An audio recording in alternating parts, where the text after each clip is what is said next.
Puji Tuhan, Shalom semuanya.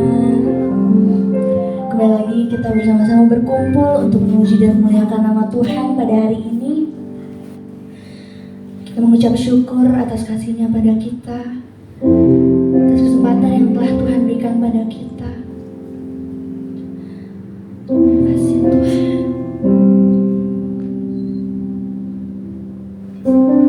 Mari kita bersatu dalam doa. Bapa kami yang ada di sorga, kami berterima kasih Tuhan, satu minggu ini Kau sudah tolong kehidupan kami Tuhan. Sebentar Tuhan, kami akan memuji memuliakan nama-Mu Tuhan. Kau berkati ibadah kami Tuhan. Biarlah Tuhan segala pujian kemuliaan hanya bagi-Mu Tuhan. Bagi jemaat-Mu Tuhan yang masih dalam perjalanan, Kau cepatkan langkah mereka Tuhan, agar sama-sama kami memuji memuliakan nama-Mu. Terima kasih Bapa. Kami siapkan diri kami untuk memuji memuliakan-Mu dalam nama Tuhan Yesus Kristus. Haleluya.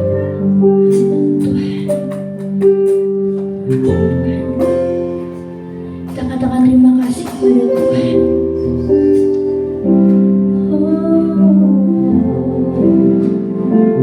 Terima kasih Tuhan. Ucapan syukur. Kita undang hadirat Tuhan untuk ada di dalam hati kita, di tempat ini bersama-sama dengan kita.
di dalam hidupku.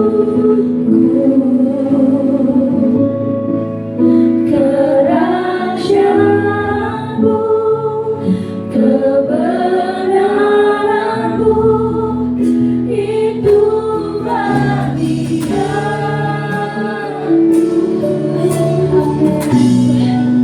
Kaulah yang ku percaya.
memuji dan muliakan nama-Mu Tuhan.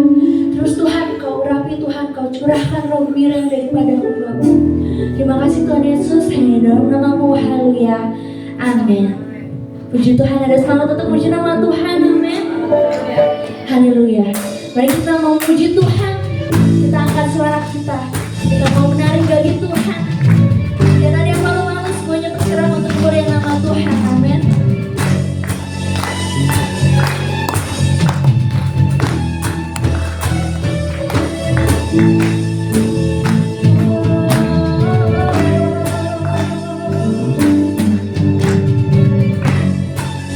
Boleh sapa kiri kanannya, katakan mari nyanyi bagi Tuhan.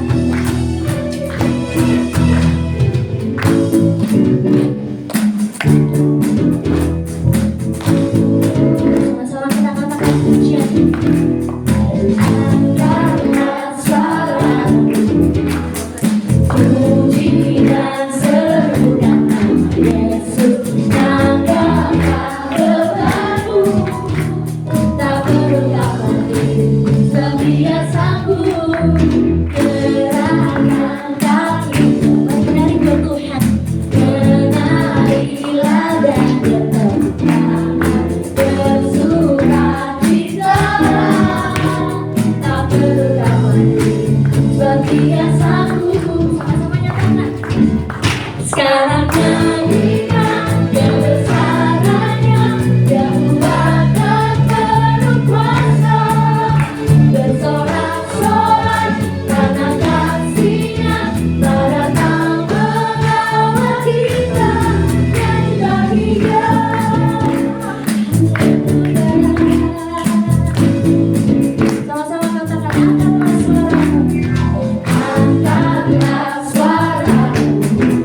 kami rasakan Tuhan kebaikan-Mu dalam hidup kami.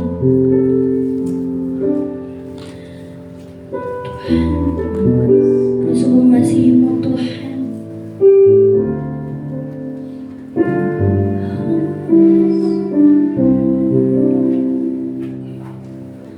Selidiki hati kami Tuhan, betapa kami mengasihi-Mu.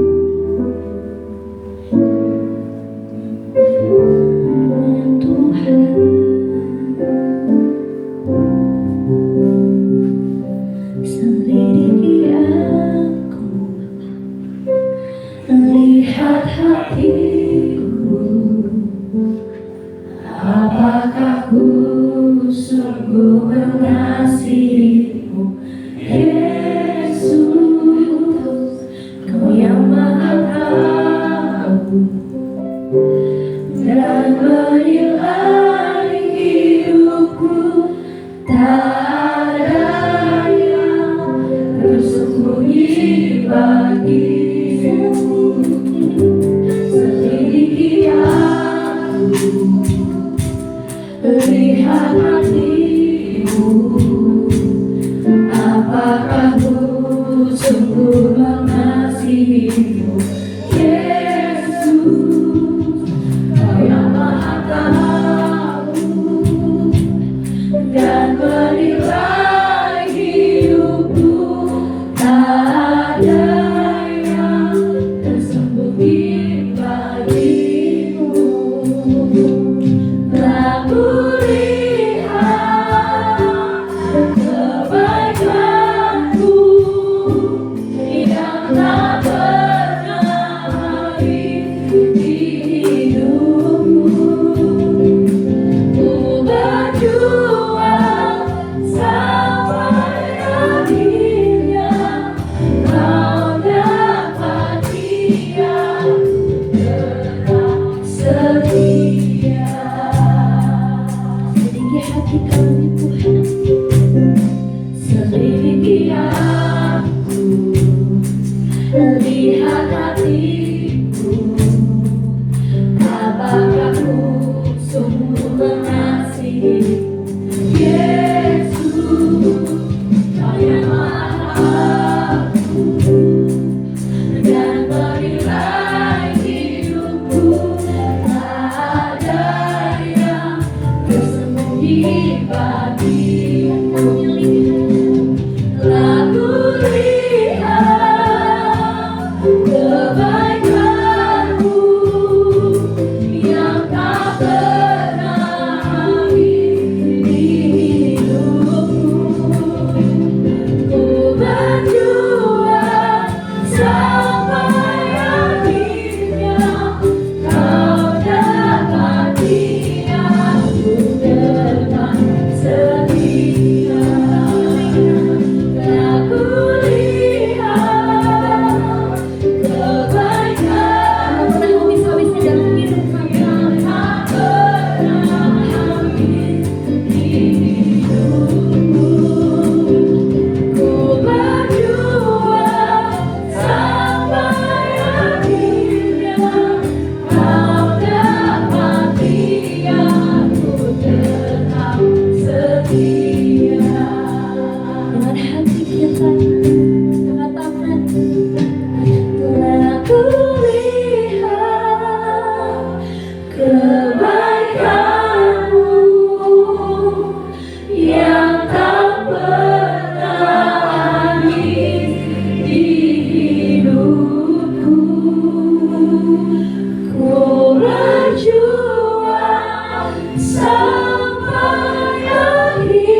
hal yang sudah Tuhan kerjakan dalam kehidupan kami menjadi pengalaman hidup terbaik dalam hidup kami. Karena kami melihat kasih Tuhan yang tidak pernah henti mengalir dalam hidup kami. Untuk itu kami mau katakan terima kasih Tuhan. Terima kasih untuk kebaikan dan anugerah-Mu. Satu kerinduan kami di hadapan-Mu. Kami mau tetap terus berjuang sehingga pada saat nanti Tuhan mendapati kami umat-umat-Mu yang setia. Saat pagi hari ini kami rindu untuk mendengarkan firman-Mu. Firman-Mu yang terus memperlengkapi kami, menguatkan kami, menegur kami. Firman-Mu yang menasehati dan mengajari kami tentang kebenaran akan Engkau, Tuhan. Roh Kudus, mampukan kami untuk menerima kebenaran firman-Mu dengan tanah hati yang terbaik dalam hidup kami. Terima firman-Mu itu tumbuh dan berbuah, kami menjadi hormat kemuliaan nama-Mu, Tuhan. Segala kuasa iblis dalam bentuk apapun berusaha untuk mengambil fokus kami. Kami tolak, patahkan, hancurkan di dalam nama Tuhan Yesus. Dalam nama Yesus kami dengan bebas mendengarkan firman-Mu. Dan kami berdoa secara khusus kepada hamba-Mu yang dipercayakan untuk melayani kami pada saat pagi hari ini. Urapi dengan urapan yang baru, dan kami semua benar-benar menikmati kebenaran firman-Mu. Dan sebentar kami akan memberikan korban persembahan kami yang pertama. Tuhan Yesus memberkati. Dalam nama Tuhan Yesus, haleluya. Amin. Saudara jemaat dipersilakan untuk duduk. Petugas persembahan dipersilakan untuk maju ke depan. Biar kita akan berdoa.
Sebelum kita mendengarkan firman Tuhan, mari kita bangkit berdiri dan bersama-sama kita berdoa Bapa Kami. Dalam hitungan ketiga, 1, 2, 3. Bapa kami yang ada di surga, dikuduskanlah namamu, datanglah kerajaanmu, jadilah kehendak-Mu di bumi seperti di surga. Berikanlah kami pada hari ini makanan kami yang secukupnya, dan ampunilah kami akan kesalahan kami, seperti kami juga mengampuni orang yang bersalah kepada kami. Dan janganlah membawa kami ke dalam pencobaan, tetapi lepaskanlah kami dari yang jahat.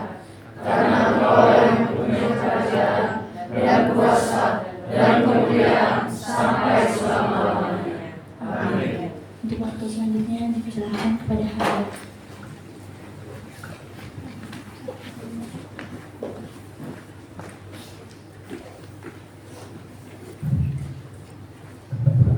Haleluya. Semua bilang haleluya. Sekali lagi bilang haleluya. Salam sejahtera untuk kita semua. Shalom. Apa kabar semua saudara? Ya, luar biasa.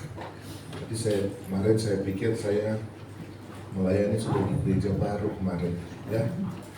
Makanya saya tanya WA ke Pastor Yance, tolong kirim alamat gereja baru. Dia bilang, oh belum, masih di gereja lama.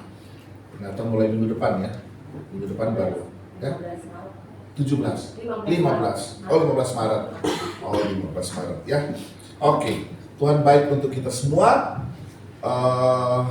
Janji Tuhan dan kasih Tuhan ada atas kita semua. Amin. Saya ingin kita membaca kebenaran firman Tuhan. Saya ingin kita konsentrasi dengan sebuah tema unlimited love. Unlimited love. Semua bilang unlimited love. Unlimited love. Coba colek kiri kanan, lu ngerti gak artinya apa?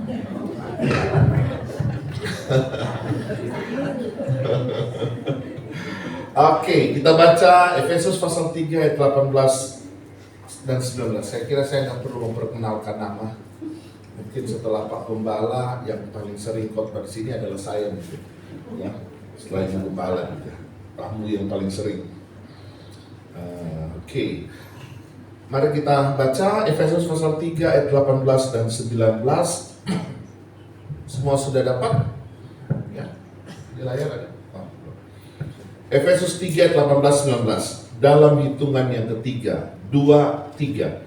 Aku berdoa supaya kamu bersama-sama dengan segala orang kudus dapat memahami betapa lebarnya dan panjangnya dan tingginya dan dalamnya kasih Kristus, yang dapat mengenal kasih itu sekalipun ia melampaui segala pengetahuan. Aku berdoa supaya kamu dipenuhi di dalam seluruh kepenuhan Allah. Bapak Ibu Saudara, ada sebuah hal yang mungkin penting kita pahami yang berhubungan dengan unlimited love yang diangkat oleh Paulus di catatan ini. Sebelumnya, agar kita bisa memahami konteks ayat ini bersama, perlu kita tahu bahwa di saat Paulus menulis surat ini, Paulus itu ada dalam penjara di Roma. Ya, dia ada di dalam penjara di Roma, dan kemudian surat ini ditujukan kepada jemaat yang ada di Efesus, didirikan oleh Paulus, tapi kemudian harus diperhatikan bahwa kondisi jemaat ini adalah sebuah jemaat yang hadir di tengah-tengah kota metropolitan waktu itu. Efesus menjadi salah satu kota metropolitan yang kemudian dipenuhi oleh masyarakat majemuk, dan paling banyak di antara mereka adalah orang-orang yang terikat dengan budaya-budaya penyembahan berhala. Di Efesus ada begitu banyak kuil, dan kuil yang paling terkenal di sana yang pengikutnya paling banyak adalah kuil di mana mereka para penyembah Dewi Artemis, ya, yang kemudian dikenal juga dengan Dewi Diana, yang membuat orang-orang sangat seperti terhipnotis dengan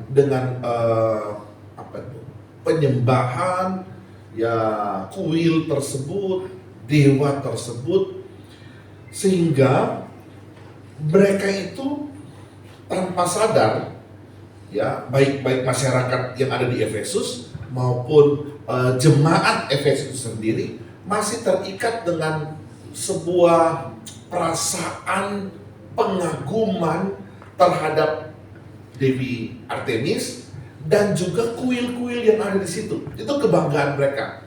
Jadi kalau ini contoh nih, orang Efesus itu brandmarknya ketika mereka keluar akan dikenal dengan orang yang selalu bangga, cerita kemana-mana. Tahu nggak lo? Itu kota gua tuh, itu ada kuil yang terkenal. Jadi kemana-mana cerita kuil, kemana-mana membanggakan kuil.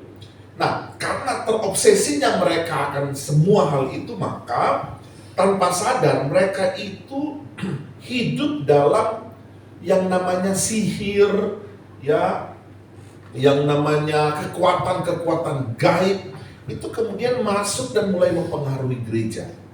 Nah, Paulus datang dengan berbagai teguran-teguran, dimulai dari dia menekankan supaya, kalau saudara baca kitab Efesus awal, dia mau berdoa, dia bilang begini kepada jemaat Efesus, aku berdoa supaya dia memberikan kepadamu roh hikmat dan wahyu untuk bisa mengenal dia dengan benar.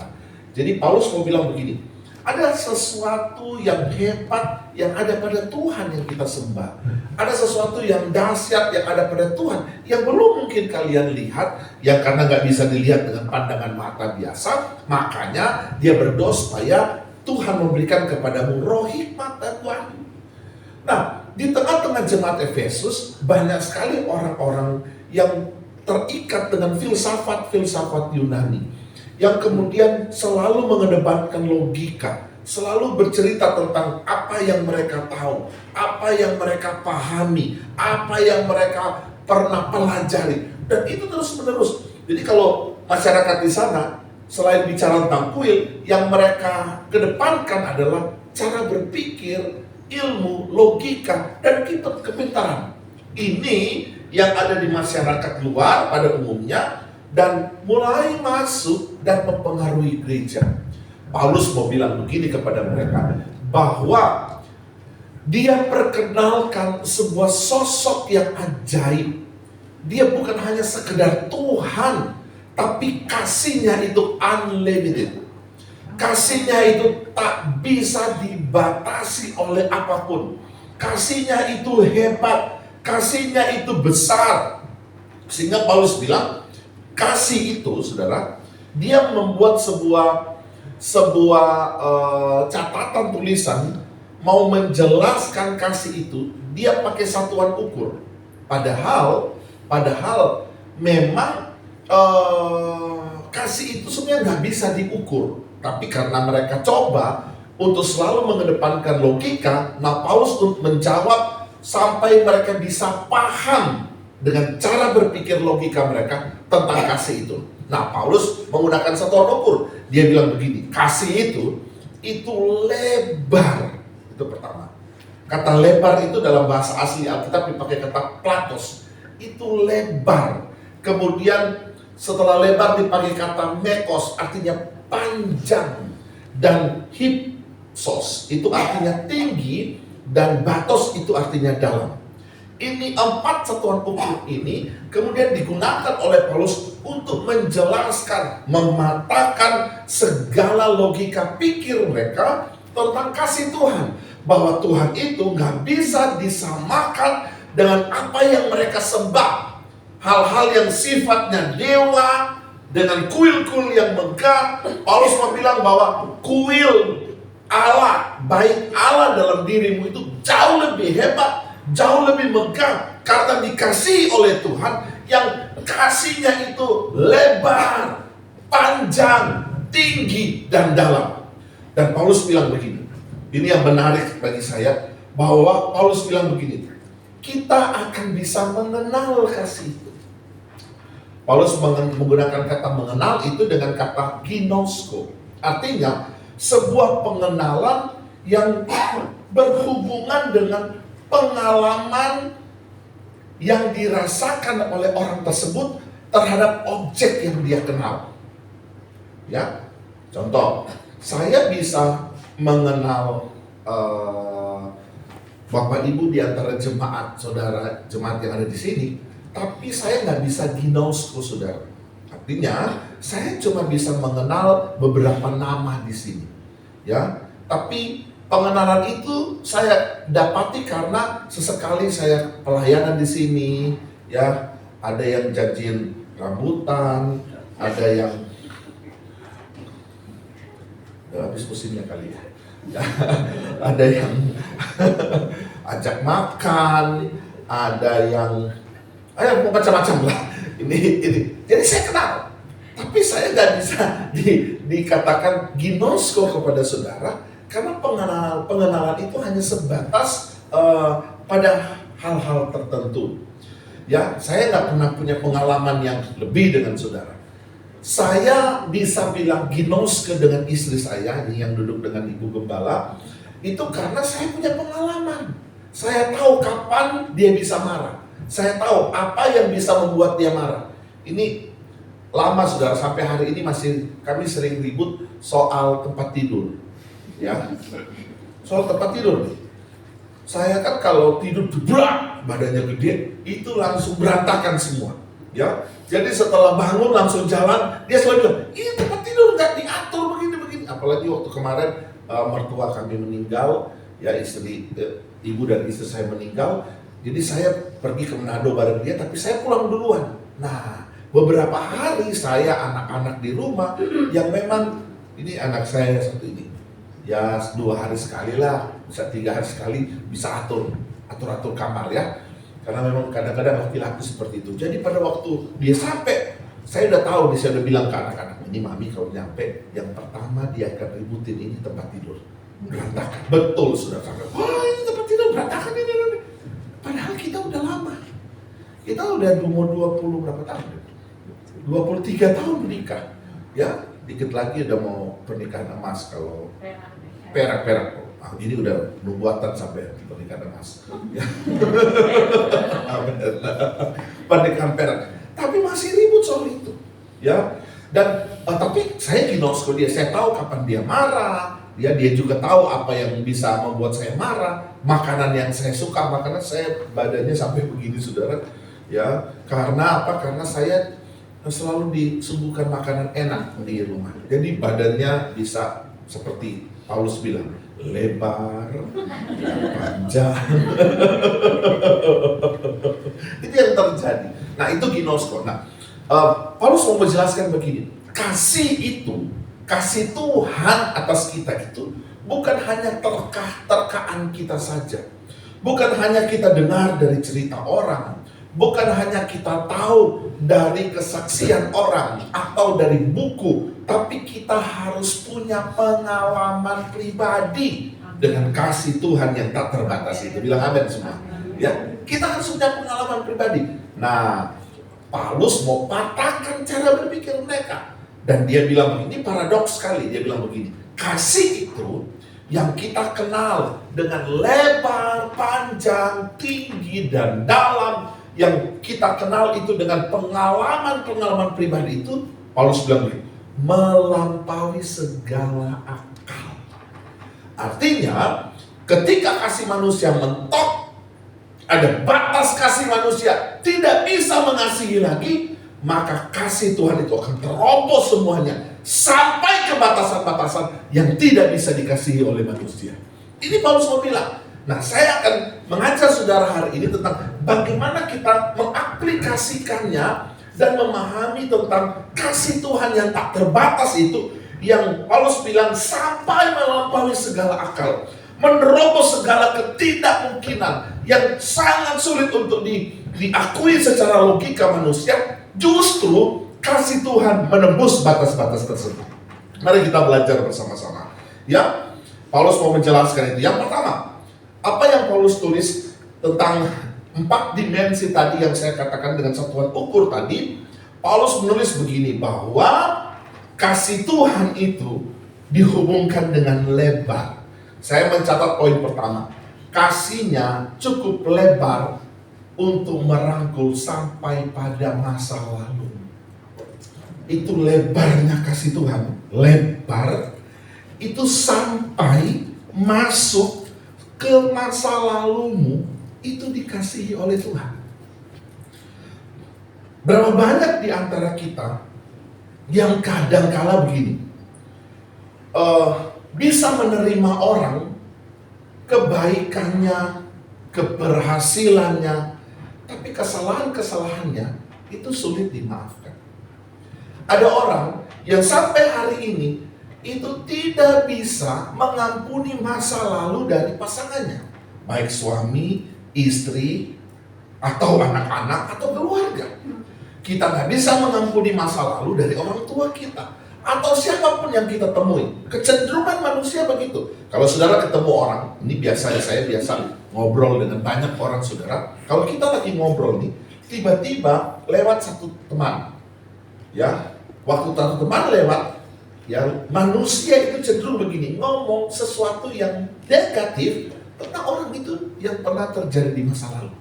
Itu dia tuh, si Pak Doni, itu kan Doni, iya, yang ini nggak pernah akan diceritakan. Jarang orang mau menceritakan keberhasilan di masa lalu.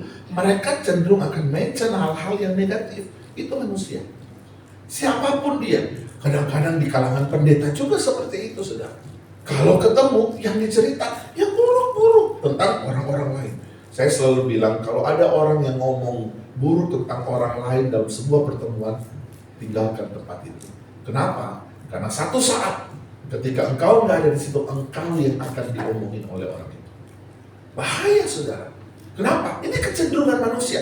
Tapi Paulus mau terobos, mau patahkan semua cara berpikir yang ada di Efesus untuk menjelaskan bahwa justru kasihnya itu lebar sampai menerobos ke masa lalu. Karena dia tidak pernah, saya mencatat begini, Yesus tidak membuang orang hanya karena kegagalan mereka.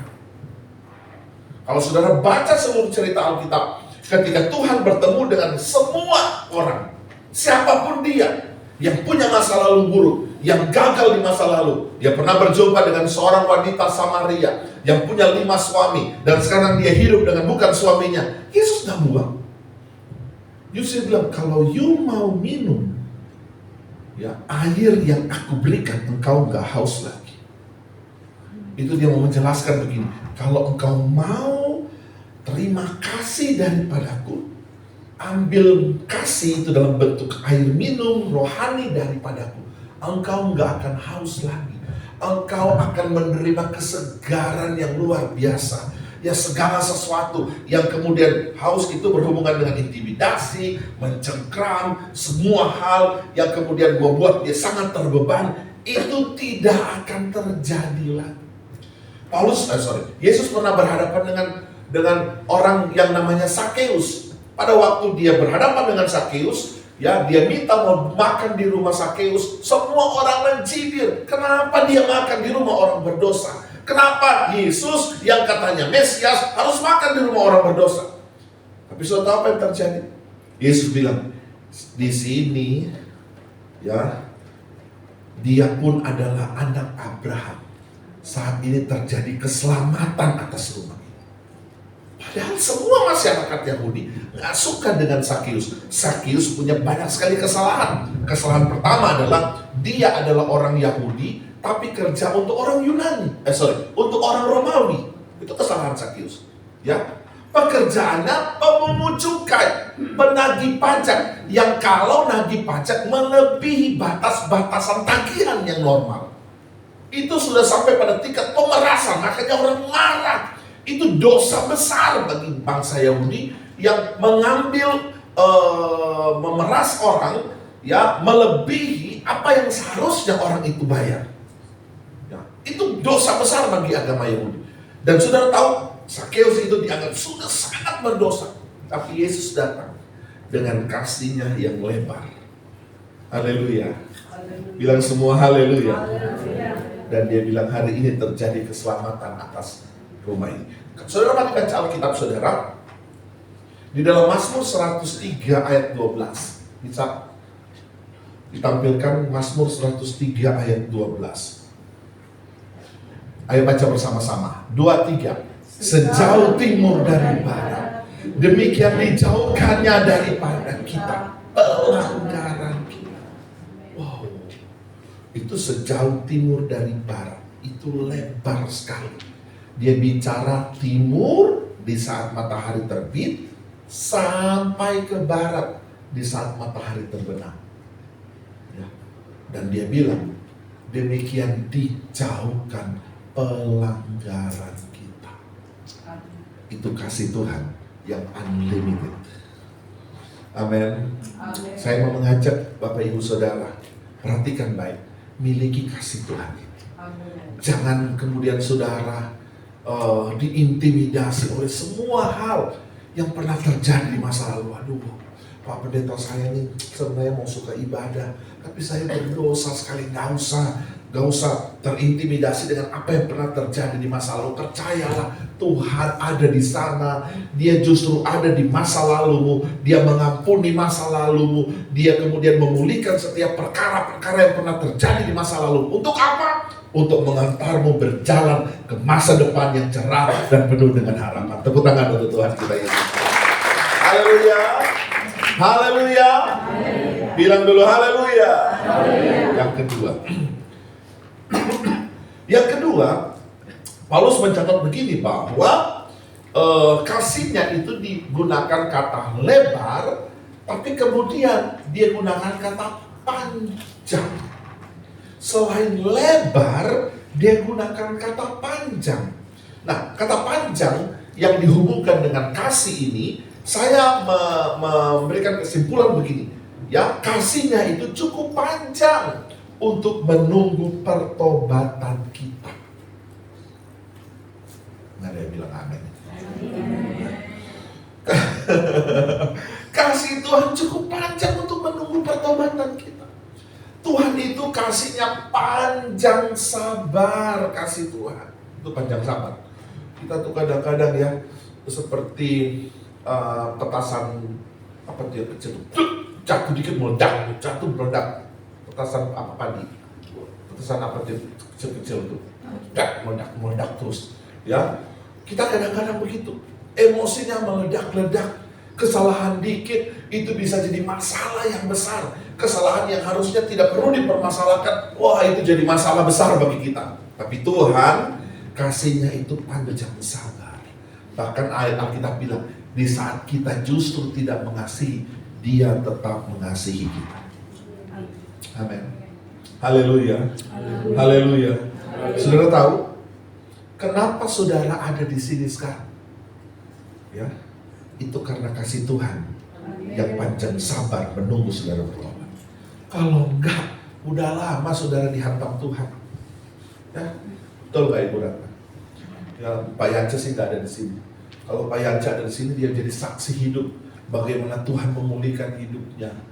Ya, kami sama saudara mau tahu bagaimana kedekatan saya dengan gembala saudara. Sama-sama kami mulai dalam pelayanan, belajar bersama. Dan saya masuk sekolah kitab umur 18 tahun. Ya, masih antara remaja dan pemuda, saya masuk sekolah kitab. Saya bertemu dengan gembala saudara, itu sudah dewasa. Ya. Dan dia sudah menjalani banyak sekali pengalaman-pengalaman hidup yang yang tidak baik pada masa lalu. Ya. Di Jakarta, dia itu tinggalkan Manado, ya, dengan segudang masalah. Dia datang di Jakarta sebelum bertobat, banyak sekali hal yang dia buat. Tapi kenapa dia bisa ada jadi gembala? Karena Tuhan panjang sabar menunggu pertobatan. Haleluya. Haleluya. Ini kasih yang tidak ada batasnya, unlimited. Ya, ini kasih Tuhan yang Paulus mau ceritakan, itu panjang sabar. Itu kasihnya panjang. Kenapa masyarakat khususnya jemaat Efesus masih diterima oleh Tuhan, padahal mereka hidup dulunya dalam penyembahan berhala, bahkan sudah ada di dalam gereja, tapi masih mengagung-agungkan berhala, masih senang dengan kuil-kuil yang ada di sana. Dia mau bilang kasih Tuhan panjang sabar menunggu pertobatan mereka. Amin, amin. Coba buka Alkitab saudara, Yeremia 31 ayat 3. Alkitab menulis begini, aku mengasihi engkau dengan kasih yang kekal. Wow. Ya, dari jauh Tuhan menampakkan diri kepadanya. Aku mengasihi engkau dengan kasih yang kekal. Sebab itu aku melanjutkan kasih setiaku kepadamu. Amin. Haleluya. Itu kasihnya kekal. Nggak ada batas. Tinggal kitanya yang harus tahu diri. Kitanya yang harus ngerti gimana caranya merespon kasih Tuhan. Kita udah dengar nih firman Tuhan hari ini, kasihnya kekal untuk kita. Tapi kita malah leha-leha, malas-malas, gak mau dekat dengan Tuhan, gak mau terlibat dalam kegiatan-kegiatan bersama dengan Tuhan. Itu jemaat yang kebangetan begitu. Ini waktunya saudara paham. Kalau saudara ada sampai saat ini, masih bisa bekerja, masih bisa menghasilkan uang, masih bisa menyembah Tuhan, masih bisa memanggil Dia, ya Aba, ya Bapa, karena kasihnya yang panjang sabar menunggu pertobatan. Kalau ada di antara saudara yang sampai hari ini, ya, masih hidup dalam hal-hal yang tidak benar, dengar baik, Tuhan masih menunggu engkau bertobat. Ya, belum ada kata terlambat.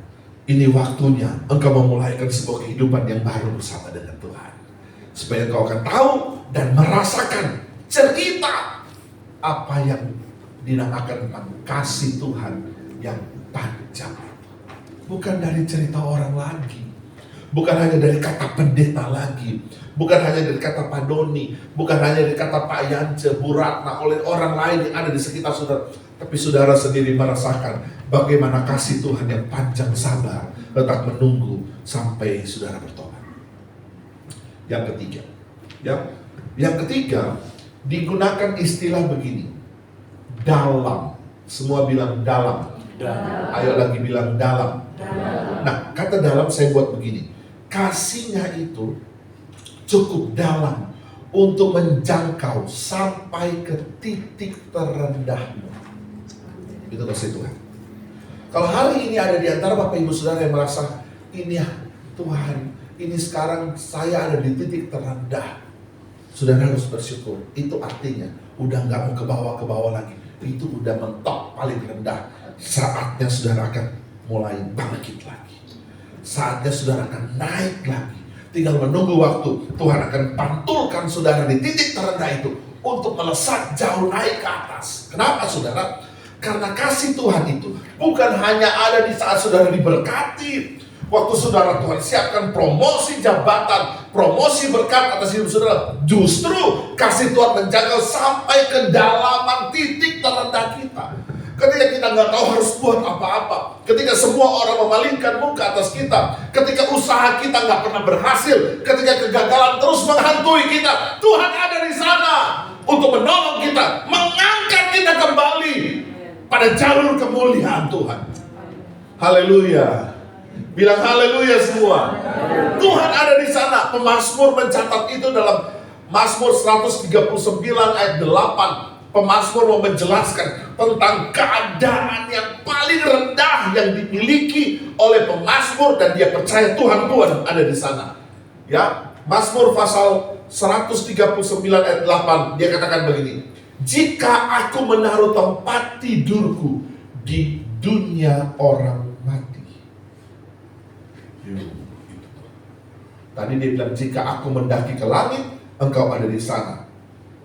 Jika aku menaruh tempat tidurku di dunia orang mati. Ini titik terendah. Nggak ada yang suka. Ya, wah, kalau dia udah tahu dia punya masalah, persoalan dengan kesehatan, akan buru-buru untuk berobat. Kenapa? Karena nggak ada yang mau itu. Nah, saudara punya kekayaan yang banyak, saudara punya segala hal yang saudara miliki, jabatan. Tapi kalau sakit mengancam jiwa saudara, hal pertama yang saudara pikirkan gimana supaya bisa sembuh. Kenapa? Nggak ada yang suka mau mati cepat. Ya, atau ada yang sudah mau lebih dulu. Ada yang mau lebih dulu hari ini, nggak kan? Ya, tapi justru pemazmur bilang, kalau toh dia menaruh tempat tidurnya di dunia orang mati, di sebuah titik terendah sekalipun. Ini di foto atau apa nih? Saya udah gaya-gaya kan? Sampai di titik terendah, Alkitab bilang, catatan Mazmur bilang, di situ pun engkau ada. Haleluya.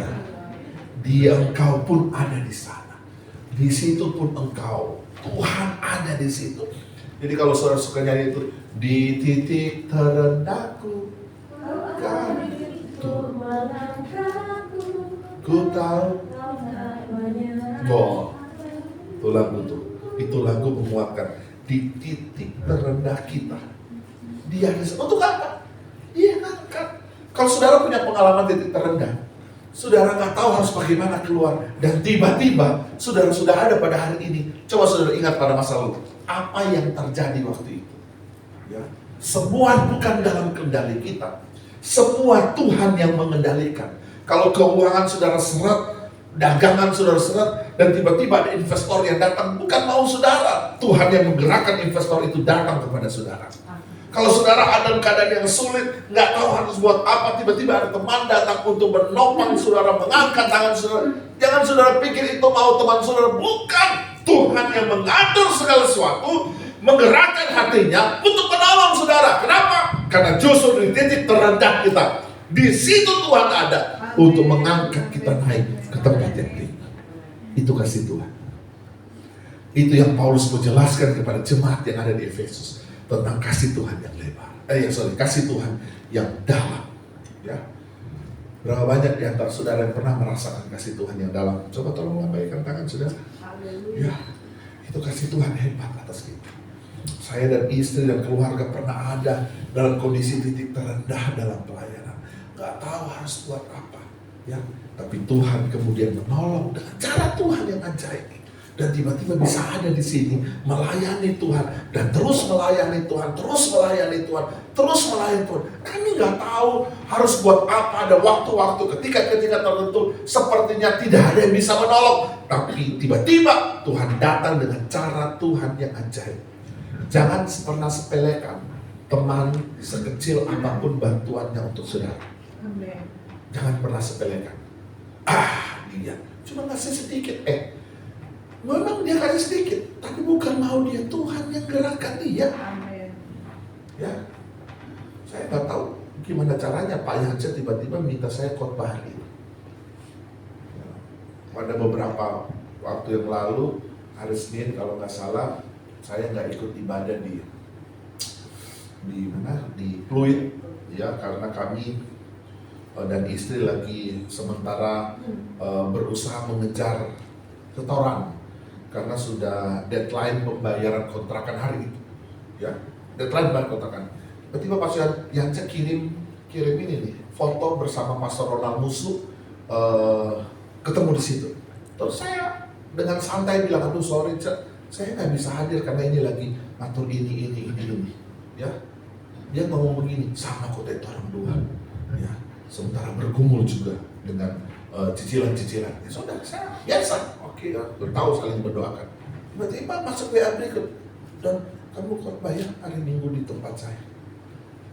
Saya mau bilang saudara, nggak pernah terjadi Pendeta Yanca Manorek jadwalkan saya itu mendadak di dalam 7 hari ke depan, nggak pernah. Selalu beberapa bulan sebelumnya, sebelum terjadi, betul ya? Kan betul, saya nggak bohong loh saudara. Ya, sebelum beberapa bulan kemudian dia bilang, nanti yang ini mau susun jadwal, nanti bulan sekian, kadang-kadang 3 bulan ke depan, sampai saya udah lupa kalau pernah ada jadwal, ya nanti diingatin lagi bahwa saya ada jadwal.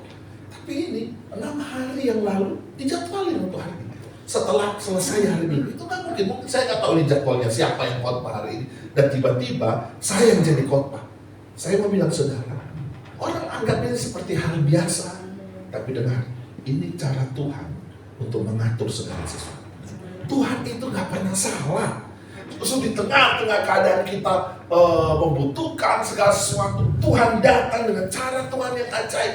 Jadi jangan pernah saudara meremehkan ada bantuan sekecil apapun. Mungkin bukan soal dana, tapi soal semangat ya, kamu harus kuat. Saudara pikir dia yang mau ngomong begitu? Enggak. Tuhan yang gerakkan hatinya untuk bisa mendorong saudara, membuat saudara bisa kuat dengan sebuah situasi-situasi yang sementara saudara. Jangan takut saudara. Ya, kalau toh juga nggak ada orang yang Tuhan utus, dia bisa datang sendiri dengan caranya yang ajaib untuk menolong kita di tengah-tengah keterpurukan kita. Tepuk tangan untuk Tuhan. Yang terakhir, ya. Yang terakhir, ya, dia menggunakan kata tinggi. Saya mau bilang begini, kasihnya cukup tinggi untuk membawa kita ke kemuliaannya. Saudara tahu, ini puncak kasih Allah atas hidup kita. Paulus mau menjelaskan tentang sebuah standar kasih Allah, bukan hanya berhubungan dengan masa lalu dan masa depan. Bukan hanya berhubungan dengan masa lalu, masa kini, dan masa depan. Bukan. Ya, bukan hanya itu. Tapi ada hal lain yang jarang dipikirkan manusia. Itu berhubungan dengan kemuliaan, dengan hal-hal yang ada di atas sana. Manusia kan selalu datar aja saudara. Masa lalu, masa kini, dan masa yang akan datang. Tapi kasih Tuhan melampaui segala akal. Sampai hal yang tinggi. Dia akan bawa kita untuk menikmati kemuliaan bersama-sama dengan Dia di tempat yang tinggi. Mungkin kita akan sulit untuk memahami kata tinggi yang dimaksudkan Paulus dalam catatan ini. Mungkin kita akan sulit untuk paham dan tahu tentang kata Paulus yang berhubungan dengan tinggi di sini. Tapi mari saudara lihat apa yang dimaksudkan Tuhan, bahwa tujuan akhir kasihnya itu bukan hanya sekedar membuat kita merasa nyaman di bumi. Tuhan buat kita untuk lewati persoalan dan masalah, diberkati jasmani dan rohani. Bukan hanya sekedar itu, tapi Dia siap membawa kita pada tujuan mulia di dalam kekekalan. Kita nggak ngerti waktu Paulus tulis begitu. Tapi kalau kita baca Yohanes pasal 14 ayat 2 dan 3, silakan tolong ditampilkan. Yohanes pasal 14 ayat 2 dan 3 tuliskan begini. Di rumah Bapakku, semua baca supaya keren. Ayo 2, 3. Di rumah Bapakku banyak tempat tinggal. Jika tidak demikian, tentu aku mengatakannya kepadamu. Sebab aku pergi ke situ untuk menyediakan tempat bagimu. Selanjutnya. Dan apabila aku telah pergi ke situ dan telah menyediakan tempat bagimu, oh haleluya, aku akan datang kembali dan membawa kamu ke tempatku, supaya di tempat di mana aku berada, kamu pun berada. Tepuk tangan untuk Tuhan. Haleluya. Dia mau jelaskan begini, bahwa bukan hanya segala sesuatu yang berhubungan dengan kenyamanan yang ada di bumi, ya, semua hal pengampunan tentang masa lalu, tentang Dia menunggu pertobatanmu, tentang ketika kita jatuh ke tempat yang sangat dalam Dia menolong, bukan hanya sebatas itu. Tapi Tuhan juga menyiapkan kehidupan yang kekal, kehidupan setelah kematian. Itu yang gak bisa dipikirkan oleh orang-orang yang ada di Efesus. Makanya melampaui segala akal. Apa itu? Dia siapkan tempat tinggal bagi kita di rumah Bapa.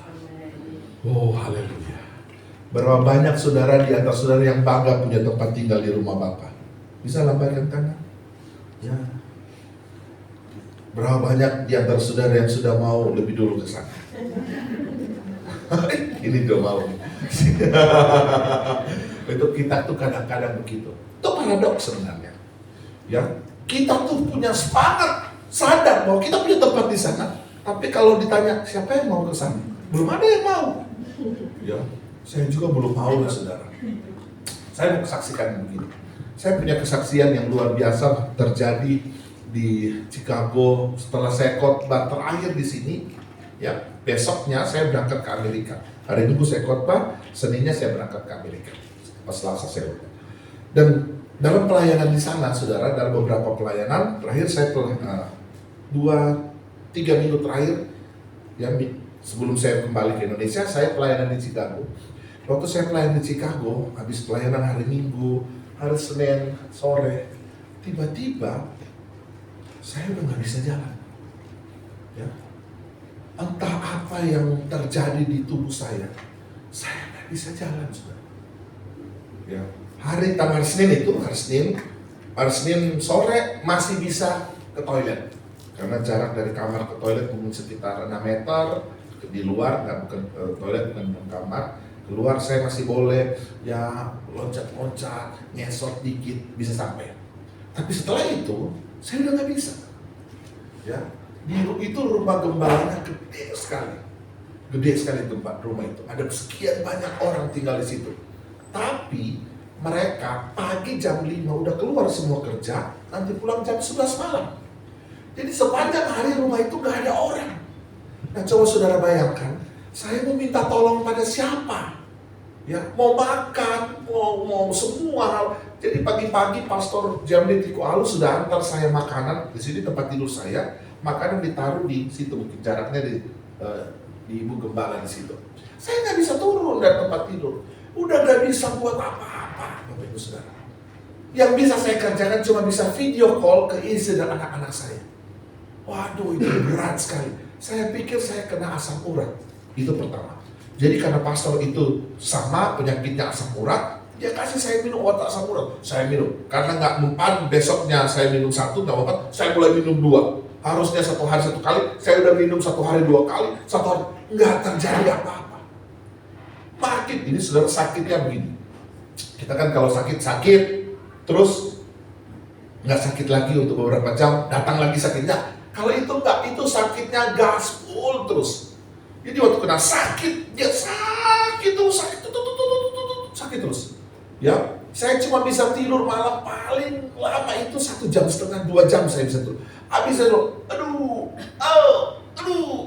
begini terus. Ya, saya mau gerakan tubuh saya untuk turun, ya nggak bisa buat apa-apa. Kalau mau gerak sakit semua. Sudah tahu itu jadi hari Senin malam, Selasa, Rabu, Kamis. Hari Rabu sore saya bilang begini, Tuhan, kalau penyakit ini yang mau bawa saya kembali padamu, menikmati rumah yang kekal, ya Tuhan, saya udah siap. Udah gak kuat. Sebenarnya bukan udah siap, karena udah gak kuat aja nahan sakitnya. Ya, saya udah mulai pesan-pesan ke istri saya, ngobrol dengan ini, saya bilang hati-hati. Ya kalau kawin cari yang bener, kawin lagi. Saya mesti bilang ke anak-anak nanti usaha papi yang di sana, rumah yang di sana. Padahal nggak ada rumah. Cuma bercanda, menghibur hati. Ya ini warisan, ini warisan. Aduh udah nggak kuat. Hari Kamis siang, ya saya telepon pastor. Jadi dia udah tempat kerja, saya telepon pastor.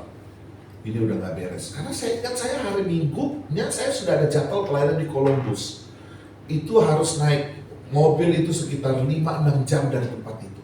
Ya, dan saya rencana mau berangkat naik bus. Jadi kalau naik bus sendiri dalam keadaan sakit nggak mungkin. Saya bilang bawa saya ke emergency. Sebenarnya dari sebelumnya saya udah mau ke emergency, tapi mikir gimana bayarnya buratnya. Ini di Indonesia aja kalau bayar mahal, gimana kalau di sana kan? Ini duit saya hitung-hitung. Berkat yang saya terima, oh Tuhan, ini berkat ini cuma mau habis di emergency dan mungkin nggak cukup juga, ya nggak akan cukup. Tapi kemudian saya bilang pastor, bawa aja di emergency, udah nggak tahan. Jadi saudara tahu, saya duduknya di lantai 2, mau turun itu pastor bingung gimana mau popong saya, angkat saya turun ke bawah.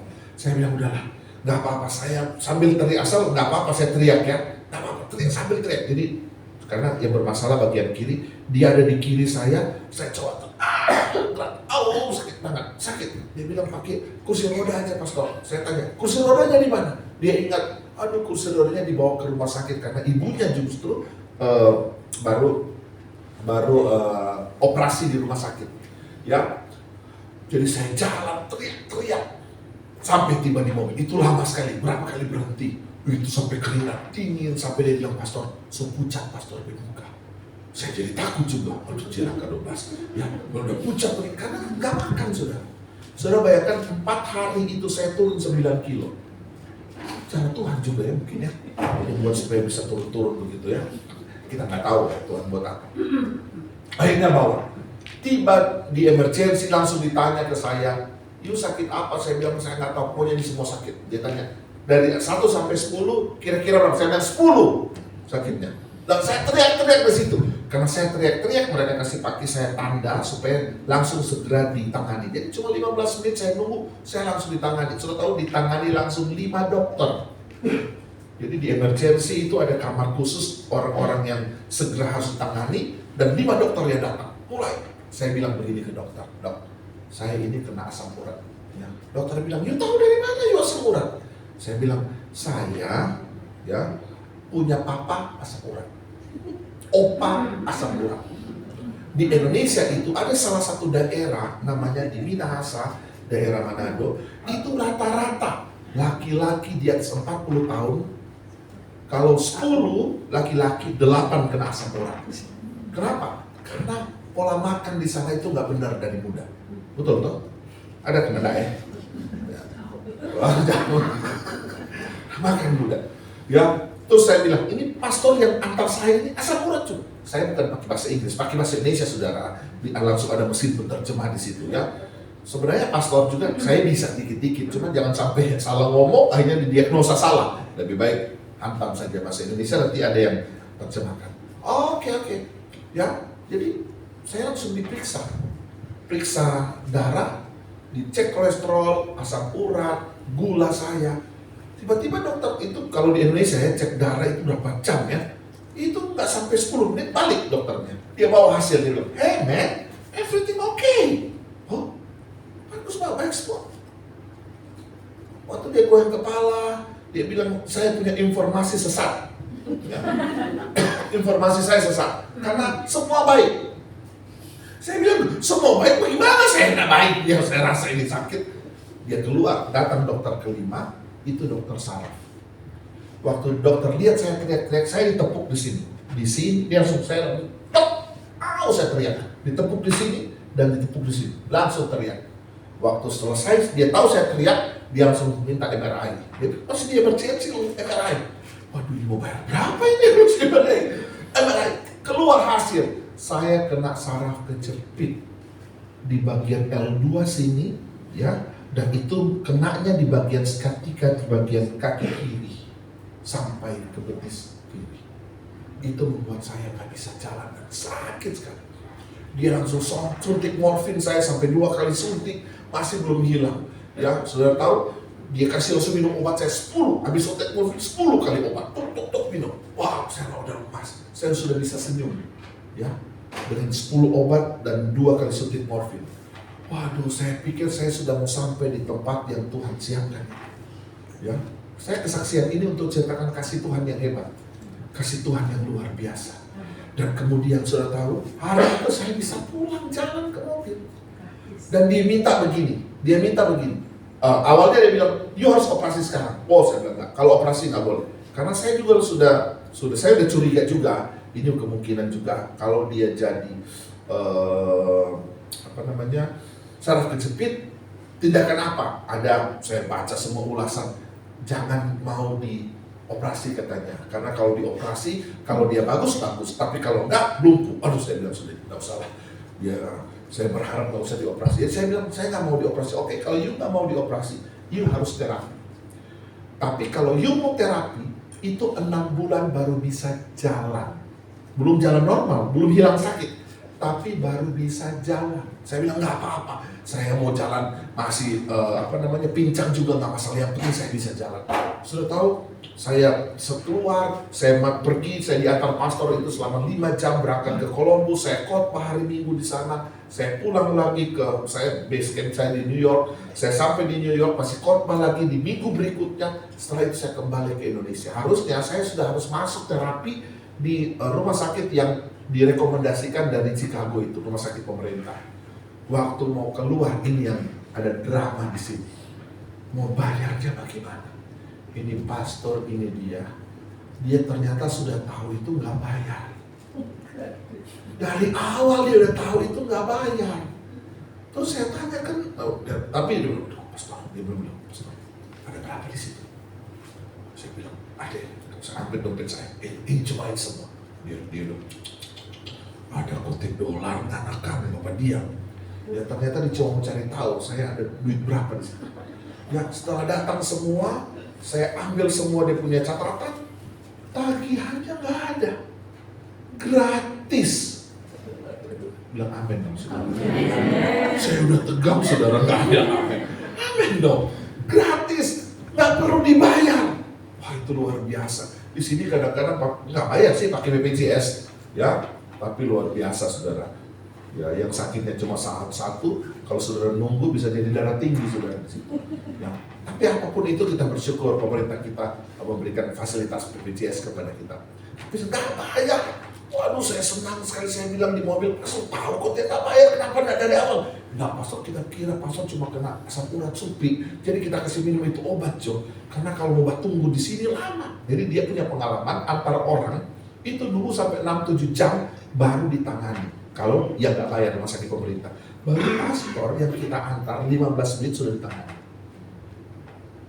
Sudah tahu apa maksud kesaksian saya? Bahwa walaupun Tuhan sudah siapkan tempat tinggal bagi kita di tempatnya di sana, kalau belum waktunya Tuhan bawa, nggak usah buru-buru ke sana. Ya, nggak usah pingin cepat-cepat, belum waktunya kita. Dokter bilang saya 6 bulan baru bisa. Jadi kalau di Oktober, November, Desember, Januari, Februari, Maret, April, harusnya April baru saya bisa jalan. Saya saat tiba di Indonesia, saya pulang masih didorong oleh Pastor Ronald Musuh di pesawat pakai wheelchair, ya kursi roda. Saya pulang ketemu istri, anak, yang mereka lihat saya di kursi roda. Biasanya ketemu saya pulang jalan ini saya di kursi roda, saudara. Kayak orang yang memang nggak bisa jalan mesti, aduh gini. Saya khotbah hari Minggu, saya minum painkiller dulu baru bisa jalan. Jadi setiap untuk 2 minggu pertama saya khotbah sebelum terapi itu dimulai, saya minum painkiller. Itu baru bisa jalan. Kalau enggak, saya cuma diam di tempat tidur begini. Tapi sudah tahu, kasihnya itu tidak ada batas. Dia bisa pakai apa saja untuk menolong kita, untuk membuktikan kasihnya.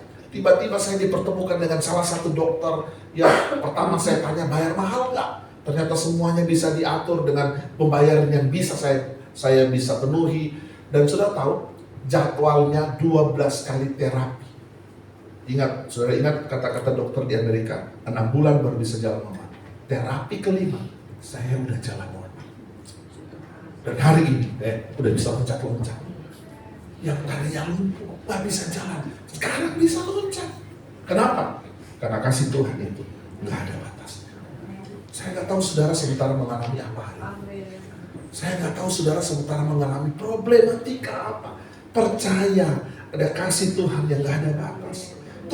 Kasih Tuhan itu bukan hanya beroperasi di keselamatan. Ingat baik-baik. Kasih Tuhan itu bukan hanya beroperasi di tentang keselamatan kita. Mengampuni dosa kita, ya kita yang salah diampuni. Enggak, kasih Tuhan justru sampai kepada hal-hal yang mungkin kita pikir nggak mungkin Tuhan ada di sana. Sampai ke hal-hal kecil, hal-hal receh dalam hidup kita, Tuhan ada di sana untuk menolong, untuk membuktikan kasih-Nya yang hebat dan luar biasa atas kita. Nggak peduli apapun yang saudara hadapi hari ini. Nggak usah peduli apapun yang dikatakan orang tentang engkau hari ini. Selama saudara percaya dan punya pengalaman tentang kasih Tuhan yang hebat, yang melampaui segala akal, yang lebar, yang panjang, yang dalam, yang tinggi, saudara akan punya pengalaman dengan Tuhan tentang kasih Tuhan yang dahsyat itu. Hari ini, percayalah, bersama dengan Tuhan, kita cakap untuk mengerjakan segala sesuatu. Tuhan ada atas kita semua. Dia akan menolong kita, membawa kita yang luar biasa. Saudara harus tahu bahwa kasih Tuhan bukan hanya sekedar emosi, perasaan. Ya, bukan hanya sekedar perasaan. Melainkan sebuah realitas, dimensi yang melampaui logika manusia. Ketika kita merasa terbatas, ingatlah bahwa kita memiliki pribadi yang punya kasih yang tidak terbatas itu. Tuhan memberkati kita semua dengan limpahnya. Amin. Saya undang para pemain musik. Haleluya. Tuhan.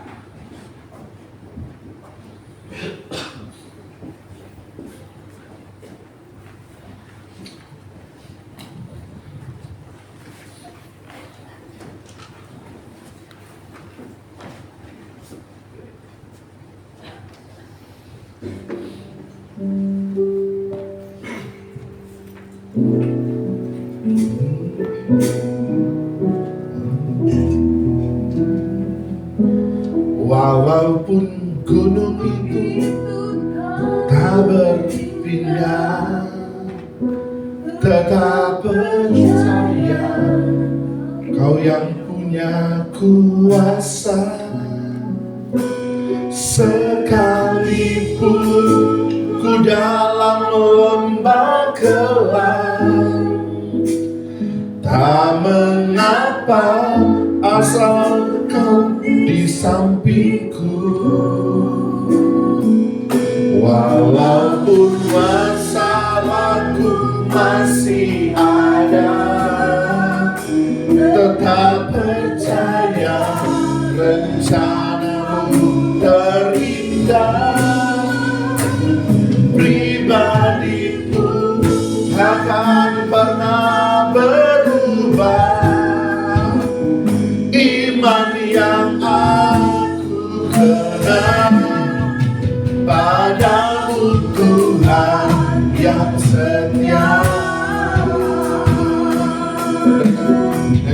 sekali lagi, katakan. Walaupun gunung itu tak berpindah, tetap percaya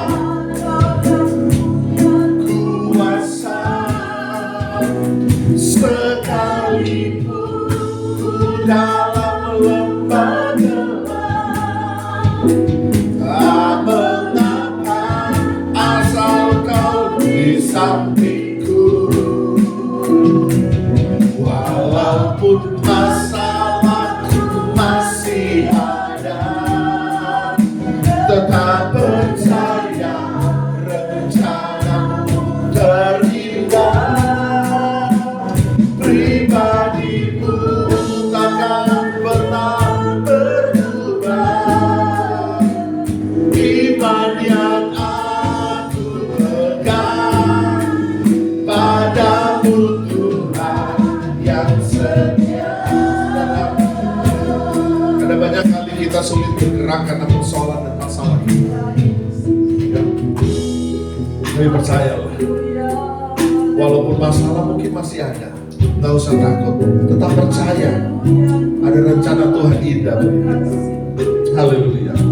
Karena kalau kita berharap gunung itu bisa pindah, dan kalau yang saudara harap berpindah itu gunung, dan sampai hari ini gunung itu berpindah, nggak usah takut, tetap percaya segala sesuatu dalam kendali Tuhan.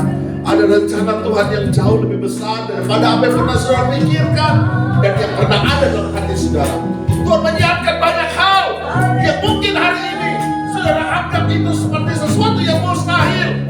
Kasihnya hebat atas kita, kasihnya unlimited, kasihnya gak ada batas, menjangkau sampai kepada masa lalu kita, menunggu pertobatan kita, akan sampai di titik terendah kita. Ada kasih Tuhan di sana. Dengar baik, kasih Tuhan bukan hanya ada dalam orientasi kita di bumi, tapi Dia akan membawa kita naik ke tempatnya, menyiapkan tempat yang terbaik untuk kita. Mari kita makin berdiri semua. Haleluya. Tuhan, haleluya. Katakan bersama-sama.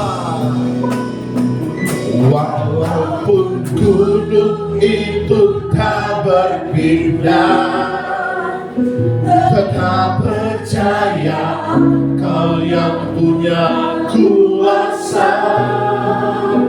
Sekalipun ku dalam lembah gelap, tak mengapa asal Kau di sampingku.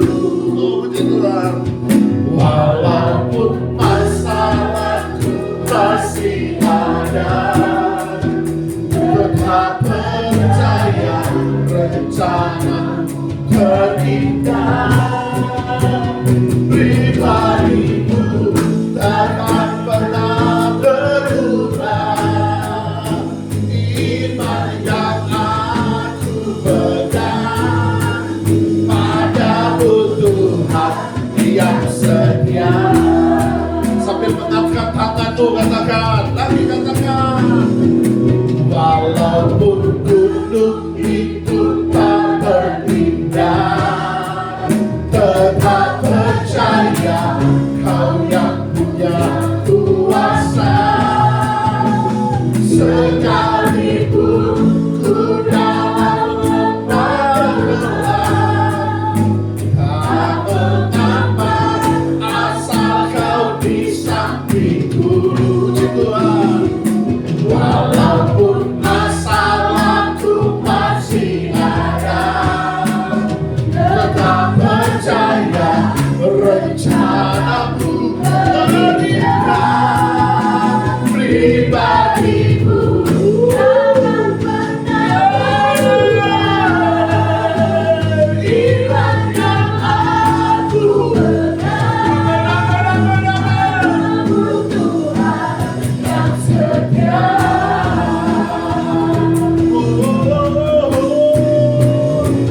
Walaupun gunung itu tak berpindah, tetap percaya sekalipun dalam lembah gelap, tak mengapa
undang Ibu Lidi bisa pimpin di dalam doa. Haleluya, puji Tuhan. Haleluya. Haleluya Yesus. Haleluya, haleluya. Kami bersyukur Tuhan. Terima kasih Tuhan, karena Engkau ada bagi kami. Kami bersyukur Tuhan, Engkau yang tahu pribadi kami lepas pribadi saat ini. Dan kami bersyukur untuk firman Tuhan yang hidup, yang Tuhan sudah anugerahkan bagi kami pada siang hari ini. Kami sungguh mengamenkan ya Tuhan, betapa kasih-Mu unlimited di dalam kehidupan kami. Terima kasih Tuhan. Kami bersyukur untuk kasih Tuhan yang menerima kami, masa lalu kami, sekelam apapun hidup kami. Dan kami bersyukur kami ada di saat ini dalam anugerah Tuhan. Dan kami percaya Tuhan, ketika kami sungguh-sungguh menghargai apapun anugerah yang Tuhan sudah anugerahkan di dalam kehidupan kami, menjadi satu komitmen kami Tuhan. Tuhan, tolong kami lewat pimpinan Roh Kudus-Mu ya Bapa. Kami selalu membutuhkan Roh Kudus, karena kami sadari Tuhan, dalam menjalani kehidupan ini kami tidak bisa berjalan sendiri.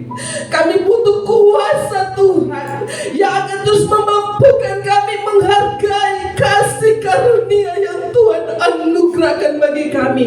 Dan kami percaya sebagaimana firman Tuhan yang sudah dinyatakan pada siang hari ini, kami akan terus menerima kelimpahan anugerah berkat Tuhan. Kasih Tuhan itu kami akan senantiasa aplikasikan dalam kehidupan kami, sebagaimana Tuhan lebih dahulu memberikan kasih yang luar biasa di dalam kehidupan kami. Terima kasih Tuhan.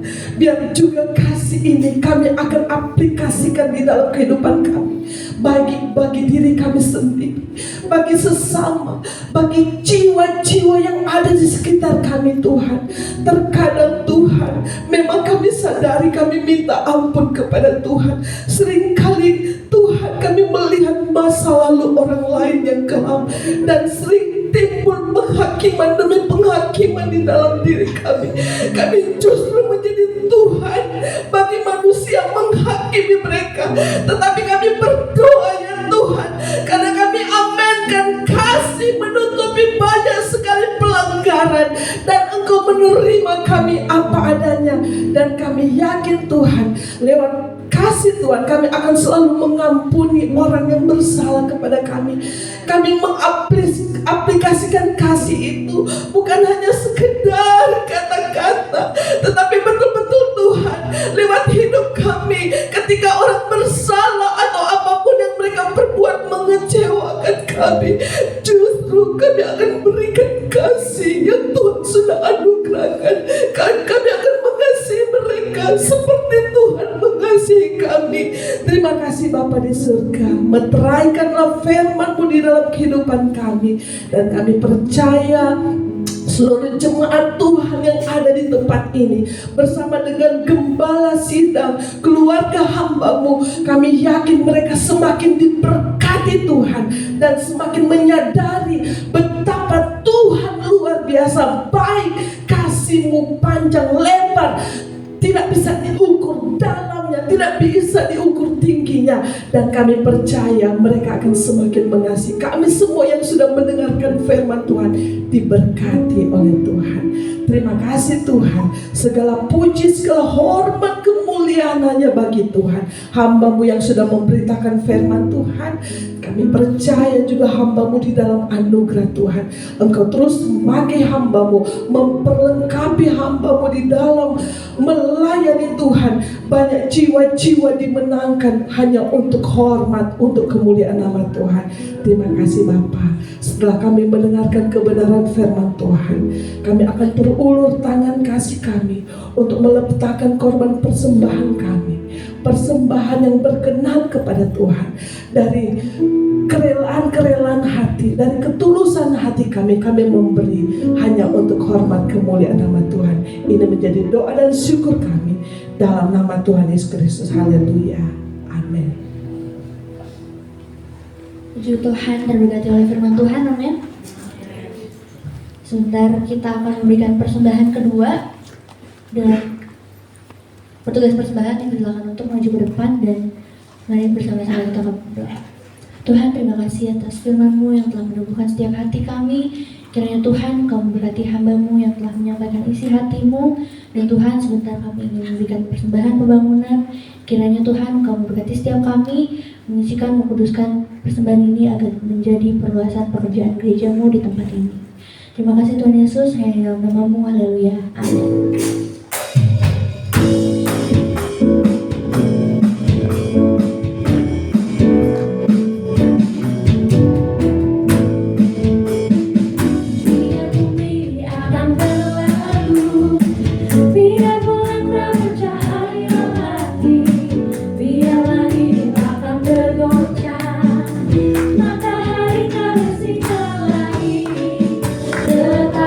Tuhan Yesus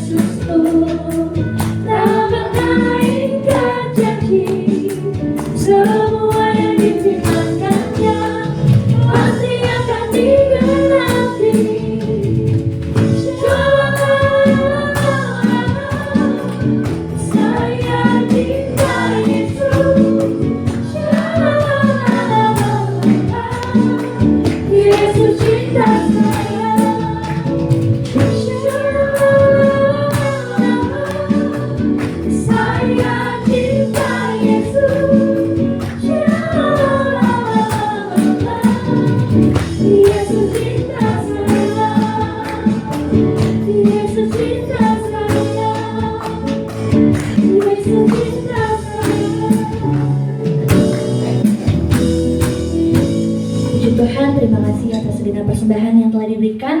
Terima kasih kepada Bapak Pendeta Doni Saerang yang telah menyampaikan kebenaran firman Tuhan. Kiranya terus Tuhan berkati dan semakin Tuhan berkati di setiap pelayanannya. Juga terima kasih kepada seluruh pelayan hari ini, mulai dari WL, Singa, pemain musik, multimedia, asyar, petugas persembahan, juga seluruh jemaat yang telah hadir. Bersama-sama kita melayani dan diberkati oleh Tuhan. Dan sebentar kita akan menyaksikan pengumuman.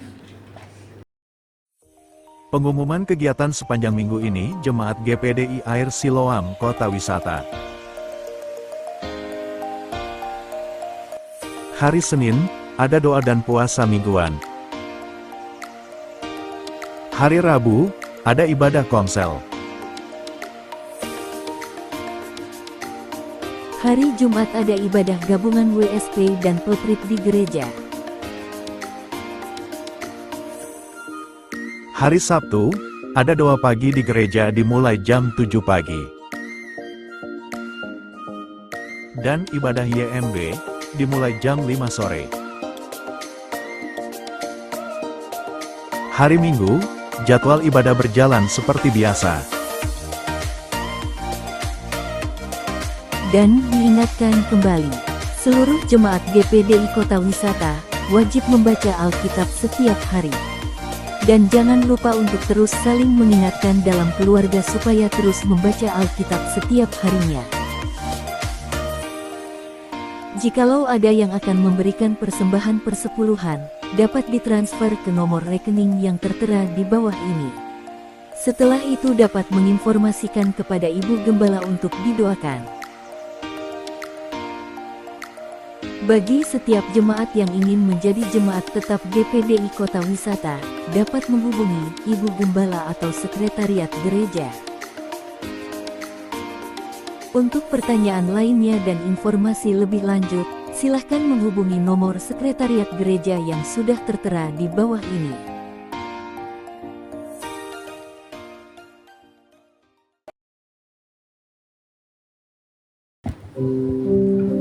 Puji Tuhan, mungkin Bapak Ibu melihat Pak Gembala tidak ada. Kebetulan memang Bapak Gembala ada undangan pelayanan di Bandung, sehingga beliau tidak ada bersama kita hari ini ya. Terima kasih Pak Doni dan Bu Rini yang sudah berkenan hadir dan melayani. Dan seperti tadi disampaikan oleh Ketua Panitia Peresmian, kita banyak berdoa untuk acara ini ya saudara. biar semua persiapan berjalan dengan baik. Apa yang dibutuhkan, kita percaya kita punya Tuhan yang dahsyat, kita punya Tuhan yang hebat dan tadi tidak terbatas ya. Jadi pasti semuanya akan dicukupkan, tapi Tuhan mau dari kita untuk ikut ambil bagian di dalamnya ya. Puji Tuhan, itu saja tambahan dari saya. Jadi kita akan akhiri ibadah kita, sama-sama kita bangkit berdiri. Langsung kita masuk ke dalam doa. Saya serahkan kepada Bapak Pendeta Doni Sayana sekaligus doa berkat. Puji Tuhan. Mari kita satukan hati kita berdoa. Bapak, kami bersyukur untuk semua yang telah kami kerjakan hari ini. Kami percaya Tuhan telah menolong, memberkati ibadah kami, mengurapi kami semua, bukan hanya para pelayan Tuhan saja, tapi seluruh jemaat Tuhan diberkati oleh Tuhan. Kami terus berdoa untuk pelayan di tempat ini, Pastor Yance, Pastor Ratna, yang menjadi leader di sini. Kami berdoa supaya Tuhan menolong, memberkati, mengurapi wibawa ilahi atas kedua hamba-Mu ini, sehingga jemaat Tuhan dibawa kepada kemuliaan demi kemuliaan yang besar bersama dengan Tuhan. Mereka akan bergerak terus maju, membawa banyak jiwa datang kepada Tuhan. Kami terus berdoa untuk semua umat Tuhan yang akan bekerja sepanjang minggu, memberkati tangan-tangan mereka, sehingga ketika tangan yang diberkati ini memegang segala sesuatu, mengerjakan segala sesuatu, semuanya diberkat untuk hidup mereka.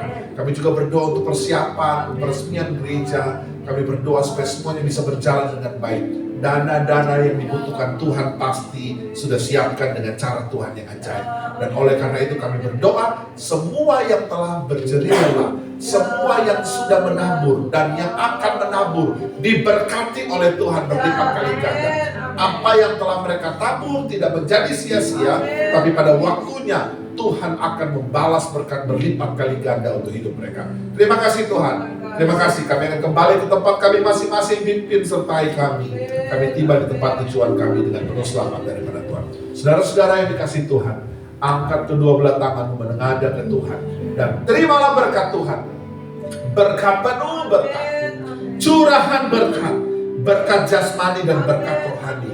Damai sejahtera dari Allah Bapa, cinta kasih sayang yang unlimited itu dari Yesus Kristus Tuhan kita, penyertaan, bimbingan, pengajaran, pertolongan, pendampingan, penghantaran yang dikerjakan oleh Allah Roh Kudus dalam hidup kita masing-masing, memimpin kita semua, menuntun kita semua mulai pagi hari ini sampai Tuhan Yesus datang pada kali yang kedua, menjemput kita semua mewarisi surga yang kekal, Yerusalem baru untuk selama-lamanya. Dalam satu nama ajaib kita panjatkan doa kita dalam nama Tuhan Yesus Kristus. Haleluya.